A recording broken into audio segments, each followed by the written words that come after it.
Ayan na guys, luto na ang ating ginisang ampalaya.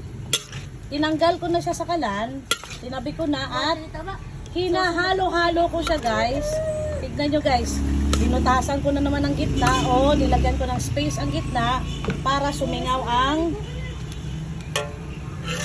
moisture ng init. Ayan.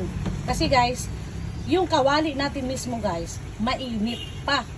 Kaya, continue pa ang cooking process niya.